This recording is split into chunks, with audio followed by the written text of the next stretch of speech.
In this video, I would like to address a common question I receive from students who are learning about Riemann integrability in real analysis. And that is, we have this idea of creating a sum where we look at sups and imps times the base of the partition. It seems very similar to the types of computational Riemann sums that we do in calculus when we first learn about integration. However, it also seems a little different. Are they the same thing? And perhaps the real question at the end of the day is, would we not be able to redefine Riemann integration from scratch using the idea of creating perhaps an evenly spaced partition of our domain and then doing something like a right endpoint estimate? So let me just draw a quick picture before I let you think about this question for a moment. If I have some domain of integration, in this problem, we're going to go from 0 to 1. The true definition of Riemann integration involves imagining every possible way to create a partition of this domain into a finite collection of subintervals. However, a lot of students have proposed an alternative definition to me, which is, can we instead insist that the subintervals are evenly spaced so that the width of each one is delta x? Could we make our partitions always look this way and then set up a Riemann sum again using right endpoints or left endpoints or midpoints or whatever kind of point you want to identify? Set up the Riemann sum and then let the subinterval width go to 0. It's a great idea, right? So this feels like perhaps an easier, more computational way to define Riemann integration compared to what it actually is, which is, a comparison of the types of numbers that you get when you consider all possible partitions. Don't want to say more in this moment. So let's pause and have you just ponder this idea. And to give you a good example of why we cannot do what the students propose, I've given you here a specific function. So this function you may recognize now as the indicator function for the set of rational numbers. It's 1 whenever the input you plug into it is rational and 0 whenever the input is irrational. What would happen if we took this function on the closed bounded interval from 0 to 1, created partitions that look like this? So imagine taking the domain of integration and chopping it in a way where every subinterval you create is the same width. That would be the partition we would work over. We could consider right points, we could consider left points, we could consider midpoints. We could just insist that we pick the same point, relative to all the different subintervals. Let's stick with right endpoints for now. What would we get if we tried this approach on this function? I will come back and do all of the computation in just a moment, but I would like to give you the chance to kind of work through this on your own and perhaps recognize the shortcomings of the types of Riemann sums that we do in a basic first semester calculus course.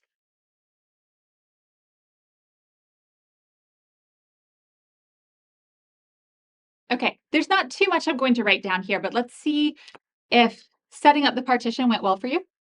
So in particular, if I have the domain from 0 to 1, sorry if I'm kind of blocking it. If I have the domain from 0 to 1 and I want to chop it into n evenly spaced subintervals like this, the width of each subinterval is 1 over n. So this is like 0 over n, 1 over n, 2 over n, 3 over n, and then you can imagine, however many you have. This one, this next to last chop would be n minus 1 divided by n, and then n over n is 1. Okay, I'll write n over n and 0 over n to be really complete. These would be the points that define the partition that we've created with evenly spaced subintervals. So the width of each one is 1 over n. That means if I take this first subinterval and I look at its right endpoint, I would be evaluating our characteristic function of the rationals on the value 1 over n. And then for the second subinterval, here's the right endpoint, right endpoint, right endpoint, all the way through. For the final subinterval, we would be plugging in the number 1. Each of these slice points is rational. So if we set up our Riemann sum, we would say add up from I equals 1 through the number of subintervals, which for us is n. It's like that, I'm going to write the whole thing. So let's do characteristic function of the rational numbers evaluated at what we often call in calculus like xi star to mean the special chosen point times this consistent delta x. Again, since all of these xi star, these right endpoints are rational, this is always going to be 1, regardless of how many subintervals we've created. This is 1. So we end up saying I equals 1 through n of just delta x, well, that's like add this width, this width, this width, add up all the widths, and you get the width of the interval, which is 1. This is actually independent of the number of subintervals that we've created.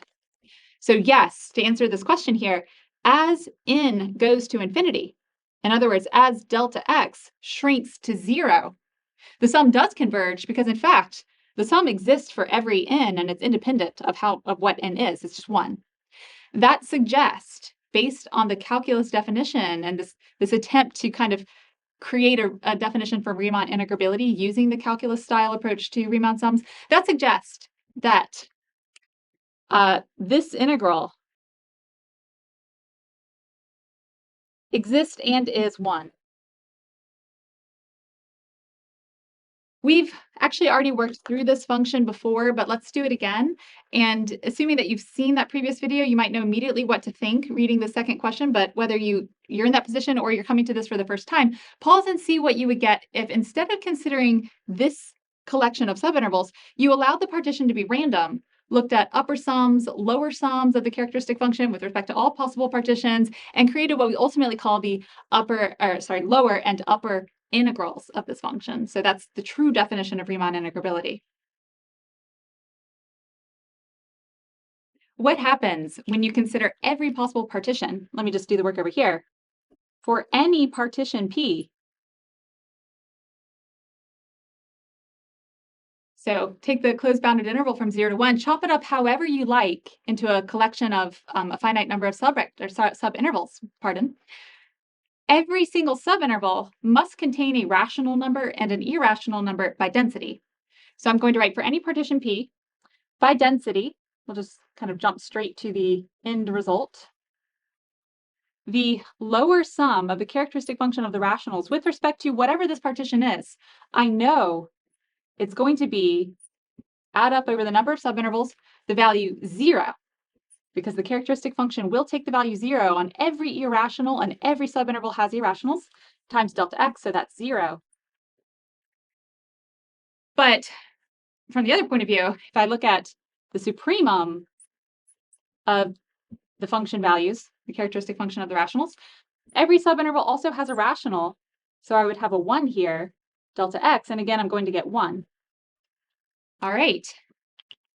Since the lower sum for the characteristic function of the rationals with respect to every partition is 0, we can immediately say that the lower integral is 0.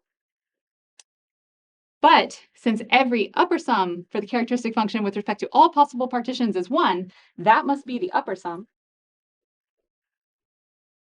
These two numbers do not agree, which means that with the true definition of Riemann integrability, this function is not Riemann integrable.